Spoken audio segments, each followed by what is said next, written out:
But I saw a term used by an individual called t-shirt wearers. WooWoos. Okay. So yeah, WooWoos. So they need the lights and the siren. They need their discount at Dollar General for having a badge on your shirt.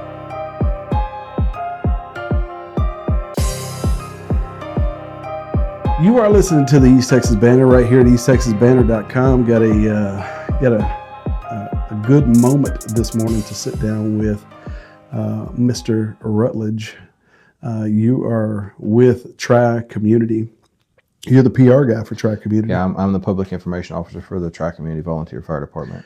And you're also, what did you say, the grunt or the lackey? Or yeah, I'm whatever they tell me to be over at Jasper right now. Jasper. So, okay. And then I run my own business here in town. So nice, very cool, very cool. So, how did you get started in this whole gig? Because I mean, I see volunteers everywhere. I mean, I was down in Rogerville. I've been over in Newton. But how did you get into fire department? So my dad is one of the charter members of the Tri-Community Volunteer Fire Department. Okay, well that makes sense. Him and a bunch of guys got together in the early 80s. I think it was 83 or 84. Joe would probably be able to correct me quickly on that. They started the original Tri-Community Fire Department, and they had some rule issues that happened. Sure. And they disbanded, and then they restarted in 1985. They had to re-put together their rules or whatever, and then reincorporated, if you will.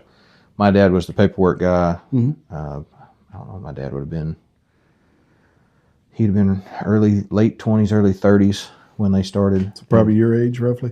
Yeah, well, 10 years younger than me. Okay. So, yeah, I'm 41, so. Okay.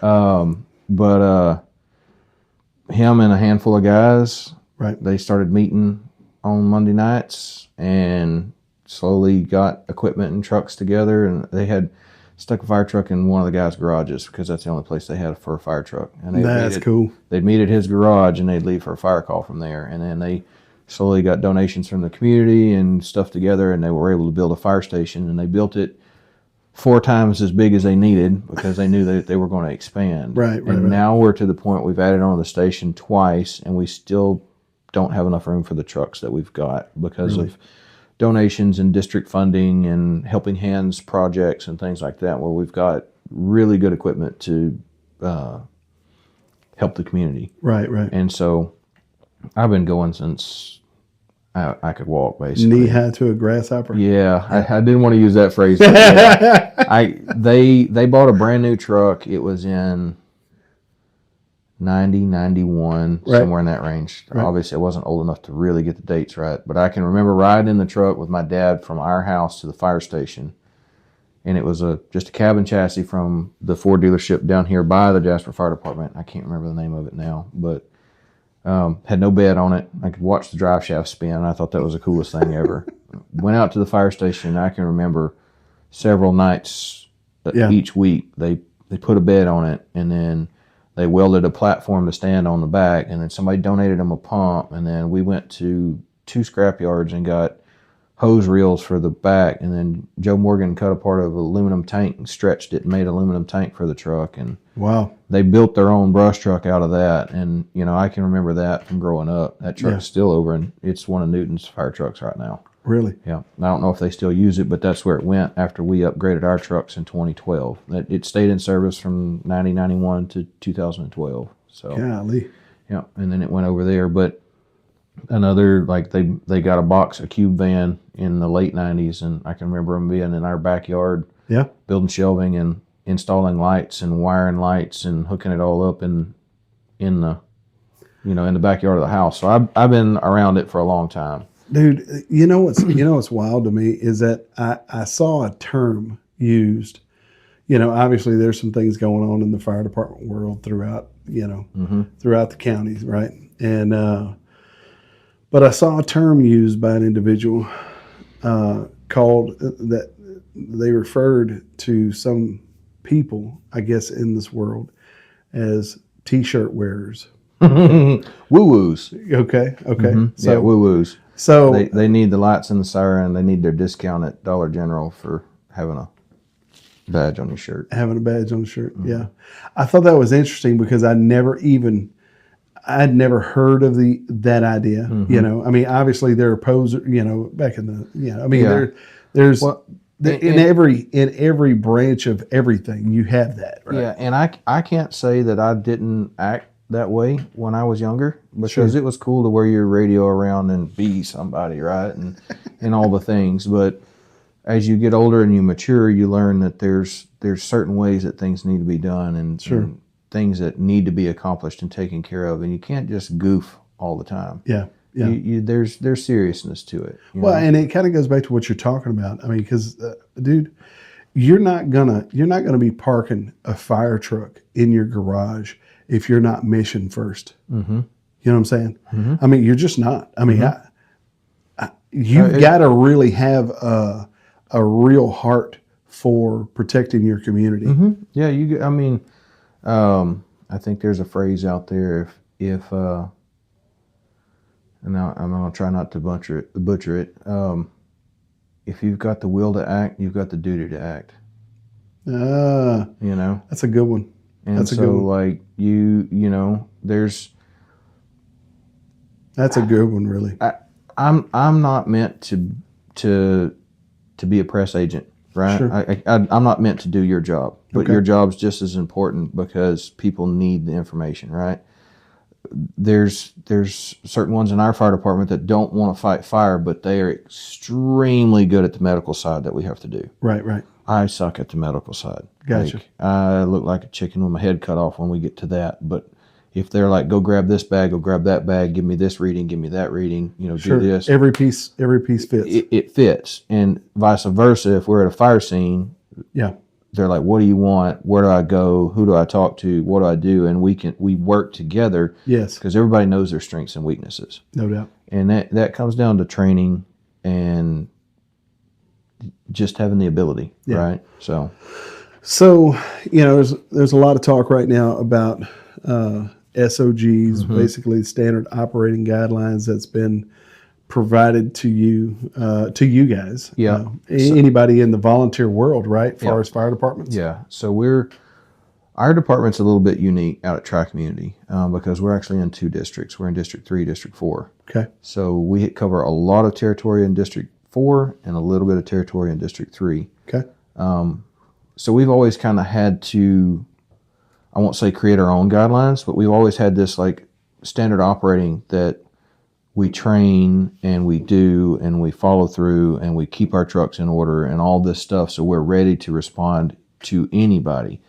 Again, like I said, I've been in it forever. I can remember gathering up at Monday night meeting at Tri-Community and driving to Jasper to train at Jasper Station, because that was the place to train. Yeah. They had the best equipment, which they still mostly do. But they had the best equipment, but that was the only place you had hydrants. That was the only place that you had a concrete pad to work off of, things like that. Right. And they would train with the Jasper guys on Monday night, instead of being out, standing around twiddling your thumbs going, well, we think we're ready for a fire call. Yeah. Let's be ready for a fire call. No doubt. So when these standards came in, is this uncommon? Does this happen periodically? I mean, so in this area, no, but it's pretty well standard across the U.S., especially Texas. But it's pretty well standard across the U.S. that volunteers have a certain, not agenda of, like a criteria. yeah, criteria that you need to follow. Okay. And so it's been something that's been in the works for a long time here. We've always had a standard operating guideline out at Tri-Community. Like, there's a bunch of stuff that we have to follow out there. Okay. Now this is uniform across all playing fields across the district. Okay. And I mean, kind of saw the writing on the wall a little while back. They created a committee because every fire department that had air packs, they were pretty much all aged out. We had Interspiros that were 20 plus years old. Wait, okay. Help me with that. Yeah. For people who don't know what an air pack is, what does that mean? So it's RSCBA. It's, when you go on a house fire, you don't want to breathe smoke and chemicals and all that stuff. So you have your air packs on the truck. Like the tanks. Yeah, the tanks on the back with Gotcha. your face mask. And so they put a committee together in District 4. And where is that? So that is, For people who don't know. So District 4 would be Tri-Community, Beech Grove, Angelina River, East End, and Lake Rayburn. Okay. And then technically the city of Jasper is Inside it. Yeah, It's kind of the hub of it yeah. Well, so city of Jasper is its own thing. but it helps with the district. So there's interoperability there, Gotcha. right? And so you'd show up at a fire scene, and we had Interspiros, and Jasper had MSA, and Angelina River had Scott's, and like These are different brands. different brands of packs, right? Different masks, different bottles, different ways you fill them, different pressures they operate. Everything's different about them, right? Right.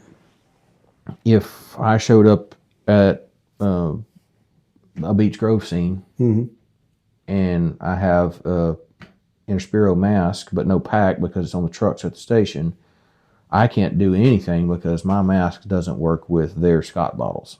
Gotcha. And this is not what the equipment that they had or anything. Right. This is just an example. So they created a committee with all the fire departments. They had members from all the fire departments get on this committee and go out for bids on what pack's going to best serve the community for the next 20-something years. So basically a uniform product, basically. Yeah. So if I roll up at a Jasper scene, the pack, the bottle, the mask are all the same.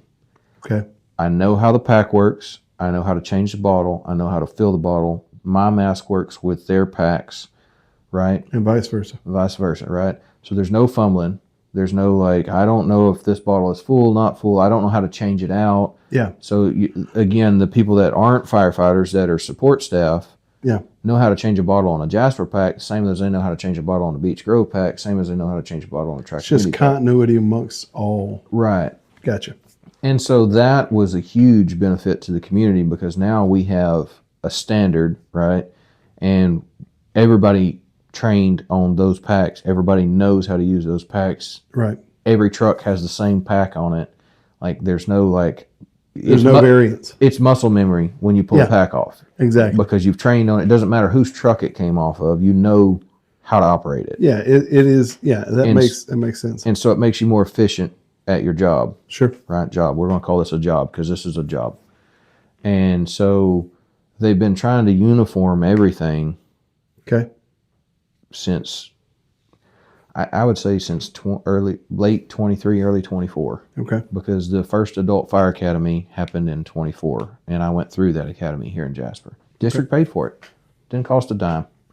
I just decided I wanted to challenge myself. I already worked my own job, my own business. I'm self-employed, so I said, I need something to challenge me. Okay. I'm going to learn something new. They can't teach me nothing new. I know everything. I've been around the fire business since 1985, right when I was born. Like, so boy, was I completely and terribly wrong. Really? Oh yeah, yeah. There was things that I literally, and I've told Brad, he taught the class, but he works for the district now. I was like, I had the idea I was going to walk into this class and just breeze through. I know everything there is to know. Teach you ain't gonna tell me nothing. I'm gonna sit back and sure. Right? No. Whooped me hard. That's good though. Exactly. Well, it shows you your inefficiencies, right? And like how do you overcome your inefficiencies? Do you get better? Do you find somebody that is a little better than you, and so you support them, and then vice versa? If you're a little better at something else, have them support you. Like and then at the same time, that was another cohesive thing because it was a district-wide class. So somebody, if you were in District 4, you could attend the class. All you had to do was raise your hand and say, I'll go. That's all you had to do. Really? And so... How many others went? I'll be honest with you, I don't know. We were the largest class, but I don't remember how many. Okay. But there was a number of other groups? Yeah, Beach Grove was there, and Angelina River was there, Lake Rayburn was there, East End was there, Jasper had some people there. Of course, Tri-Community had 2 of us there from Tri-Community. But everybody kind of, and there wasn't like this department sat over here and this department sat over here. It was everybody intermingled with each other. Sure. And like a huge takeaway I have from that is now if I'm out at an East End call, I know what the guys that were in class with me through East End are capable of. Yeah. We also would bring different trucks for the classes. So then I learned a Beach Grove truck, and then I learned a Lake Rayburn truck, and I learned a East End truck. And I know where their tools are on their truck, and sure, also how their department kind of operates. But I also learned what nationwide standards are. Okay. So it was like, I mean, it's one of the biggest benefits it's ever been. But I can remember in 2002, 2003, going to district meetings because my dad was on a district back in the day. He was one of the board members, and them talking about building a training field. Okay. And then, like Jamie said, he was kind of spearheading all that, and he had some life changes, and he had to move off and things like that. And so it kind of fell by the wayside. Then he came back, and then they've kind of been getting rolling back into this stuff that was put off 20-something years ago. And gotcha. Like, I mean, there's no training field like that anywhere close. Yeah. You know, so, or there's a college in town that now you can go to high school and catch a degree in the fire service and get hired right out of high school to go make $80,000 to $100,000 a year. Yeah. Right here in Jasper. Yeah. You know, and then it's offered to volunteers free of charge. It's crazy. I think the class is like $4,500. Right. But it's through a reimbursement program through the Texas Forest Service. Okay. Should be. Jamie might double check that. Yeah, double check it, but yeah. I'm pretty sure that's how it works. But if you go and you complete the class and you pass your test at the end of the class, right, your fire department is paid back in full. So there's no cost. Right.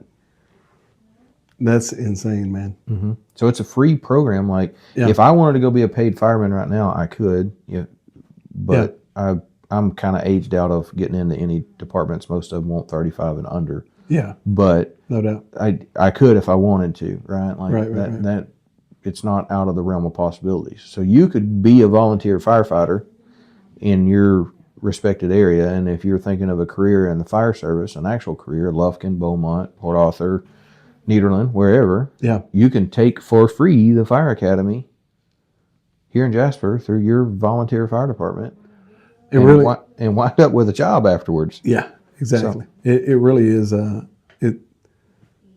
That's such a huge resource. I think is totally overlooked. Mm-hmm. It's unfortunate that it's overlooked, but I mean, obviously, there's some people taking advantage of it. Yep. Right? And utilizing it. They have quite a few. I think this is like their 4th or 5th adult academy now since then, and they're consistently having quite a few members. But they're now pulling from further away. They've got some from Warren and some from Woodville and some from further away. Yeah. So like it's expanding. Yeah, no doubt. And it's going to grow. I mean, it's just going to continue to grow. Mm-hmm.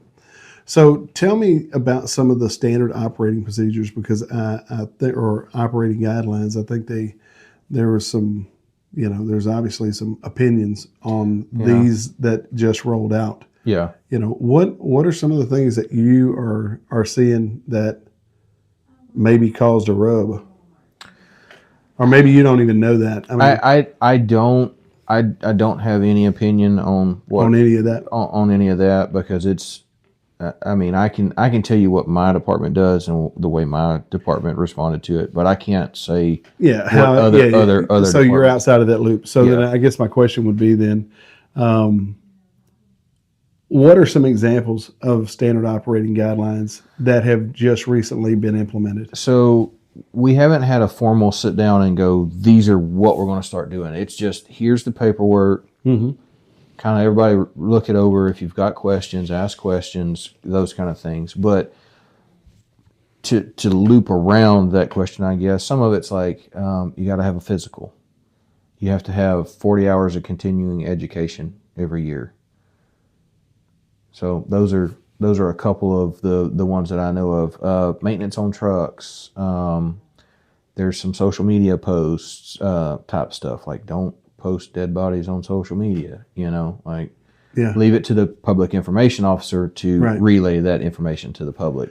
So do you feel like any of the standards that you've seen, are they absurd? No, it's stuff that like Tri-Community's done for years and years and years. It's just bringing more uniformity. It's a more uniform, like Tri-Community does this, but Beech Grove did this. Now we both do the same thing. Yeah. It's just standardizing. Yeah, it's making it more uniform, so it's muscle memory. Right. I know that if I get called to a mutual aid call with Beech Grove, don't be taking selfies on the side of the road. Yeah. With a mangled body, right? Right. Just be there to be a firefighter and do what I'm supposed to do, and then I go home from there, right? No doubt. Let's act professional. Sure. and I hate the term unpaid professionals, but that's what we need to be. Right. We need to be professional at what we're doing. No doubt. And Houston firefighters, they're paid some of the highest guys in the country. Right. They get killed every year. Yeah. Right. We're not paid. Right. We do this because we're supposed to do this. Right. We wind up just as dead if we don't do the things we should be doing. Right. And that's a lot of the standard operating guidelines. It's like, let's not get somebody killed because we're not doing minimal things to move forward and have progression. Right. Yeah. Yeah, no doubt. Because I mean, like you say, dead is dead. Mm-hmm. Well, and the community deserves for you to be the best you can be because you're showing up in their time of need. Yeah. Barefoot and hillbilly, when somebody's house is on fire, don't show up like that. Right. Right. Yeah. I saw one of the social media comments the other day. It said, I don't mind if my house is on fire, if a firefighter shows up slightly buzzed. I do. Because that's going to get me killed. Right. I got a wife and kid at home. Sure. And I'm not paid for this. I do this because my community deserves to have quality. Competent help showing up on the job. Because it's their time of need. Right. And who's to say that in 10 or 15 years from now that I am the one that is in need? I want somebody competent showing up to help me. Right. Yeah. So, if you have the ability to act, you have the duty to act. Yeah. And so that's where we're at. Right. So what's some of the things that you want the public to know specifically about Tri-Community and what you guys are doing? Everybody tries to be as professional as possible. Do we have slip-ups? Sure. Everybody does. But every Monday night, 7 o'clock, we meet, check the trucks, make sure they're in operating condition. We run drills. We have practices. We do stuff. I do stuff that's uncomfortable because Heather makes us do some medical stuff, and I am very uncomfortable with it because it's just not my thing. Right. But I know it's needed, so I do it. Right. And we try and do the best we can for the community. Do we always hit the mark every time? No, but we try and get it right. Right. We do the best we can do with what we've got. Sure. I mean, if it's 2 o'clock on a Monday afternoon, you might not have that many guys showing up because you're going to have people at work. Yeah. But the guys that are showing up are ready. Yeah. And they know what to do. Right? Yeah, it's not like the guys are just sitting back at the firehouse just chilling. Yeah. Yeah. That's one of the things. I mean, it has been fascinating to me because I had never been, and this may sound crazy, but I'd never really been around volunteer fire departments and stuff like that. And I've seen the camaraderie is fun to me because if they ain't picking on you, they don't like you. Yeah. And I'll be honest with you, it has really been cool to see because the fire departments, to me,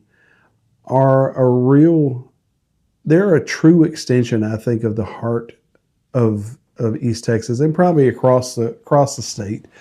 In these little nucleuses, it really is an expression of outside of what we were talking about the t-shirt wearers and this type of deal. Yeah. And even that has some draw toward wanting to be a help. You know what I'm saying? Yeah. It really is an example of a good heart toward fellow mankind. Who knows your community more than the people that live in your community?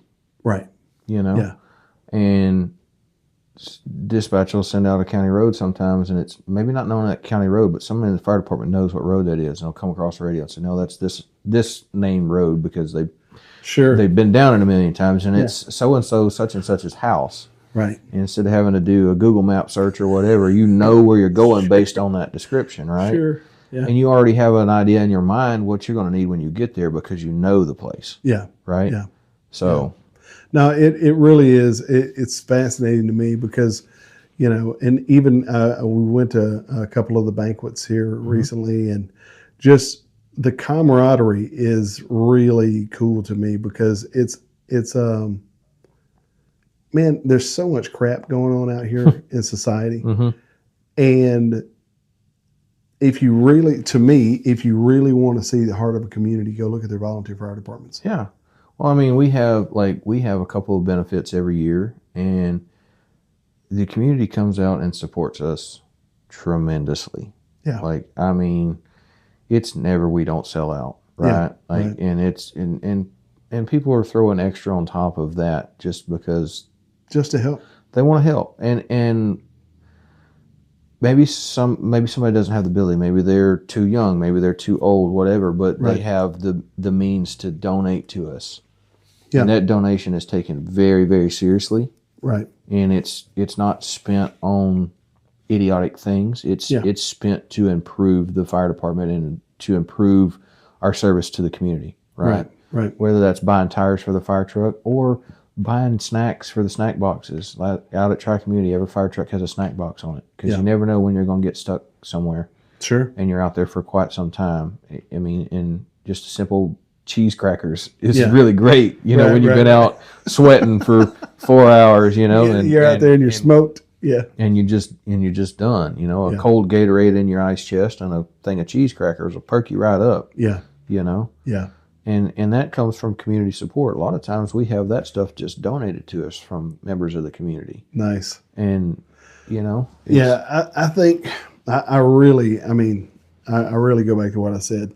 If you really want to know about a community, you need to go and watch a community gathering around the fire department. The volunteer fire departments are huge. And some are very, very, very underfunded. Yeah. And they're doing the best they can with the funding that they've got. You know, and it takes the community to help keep that pushing forward. Luckily in Jasper, with the district, with the sales tax increase that they had a couple of years ago, that's really helped fund a lot of improvements for the quality of service that the community is now going to receive based on that. Yeah.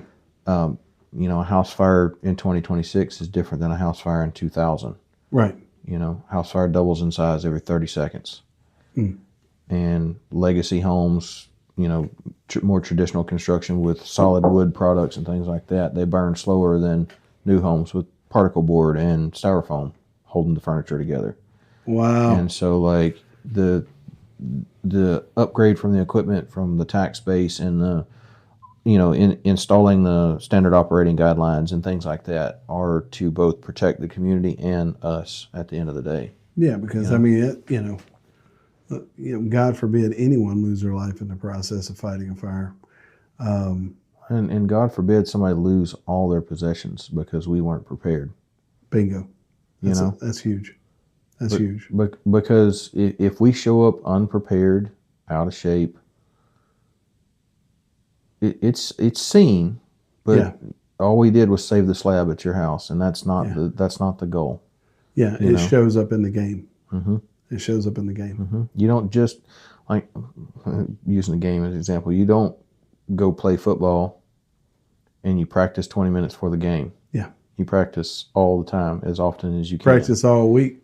Yeah. And you're ready to go. Yeah, right? No doubt. So. Well, and that kind of goes back to the standard operating guidelines. Having the method, having the process. Everybody knows the process because the process doesn't deviate from one department to the next. Exactly. Everybody has a similar, like, I know what your department's doing. You know what my department's doing. Yeah. Where do you need me? What do you want me to do? Exactly. Because I know when you tell me to go pull the New York hook and go hit the ceiling, I know where I'm going. Right. So, like, I know what that department needs when I get there, right? Yeah. And they know what I'm bringing when I show up. That's another huge thing. Yeah. Hey, send XY department. What are they bringing? They bringing a brush truck to a house fire? Are they bringing a tanker truck? Are they going to bring what I need? Sure. And so, like, that's things that we've always kind of had to think about. And some of this is kind of going away because when you ask for it, now that there's a standard, you know what you're getting. Yeah. So hopefully it helps in the process of serving the community better. Yeah. And serving you guys better. At the end of the day, the community is the top priority. Right. We're there to serve the community. Yeah. Not ourselves, not anything else. Yeah. Community. And they deserve for us to be the best that we can be when we show up in their time of need. Plain and simple. Right. Plain and simple. Mm-hmm. Mr. Paul, appreciate you Yeah. coming in and sitting down. Thanks for letting me. Absolutely. Yeah, we need to do this more because, I mean, honest to God, you know, people need the insight. Hmm? You know, I mean, it's been one of my things, you know, since we started, you know, doing some of these interviews and stuff, is there's good people out here doing great work. Mm-hmm. And, you know, you don't have to look far to find it. No, and if you ever want more than that, what you got to do more than what you're doing. Sure. So, Sure. you know, if Jasper's ever going to get anywhere, Yeah. we got to do things to progress. Yeah. This is something that progresses us. This moves us down the line. Yeah. You know, it doesn't have to be moved down the line by a mile. Right. Inches matter. Yeah. At the end of the day. That's exactly right. So, I feel like this is a step in the right direction for everybody. Again, I'm not always great with rules. Yeah. But sometimes rules are there for a reason. That's right. And everything on planet Earth has some sort of continuing education. Yeah. To get better. That's true. And do better. You don't just graduate high school and become the CFO of a major Fortune 500 company, right? Sure. There's steps to get there. Right. No doubt. And so we're in the baby steps. Yeah. Standard operating guidelines. Mm-hmm. That's where it begins. You gotta crawl before you can walk, before you can run. Yeah. No doubt. We've been crawling a long time. We're starting to stand up and walk right now. Ain't gonna be long, we'll be running. There you go. So that's the way I feel about it.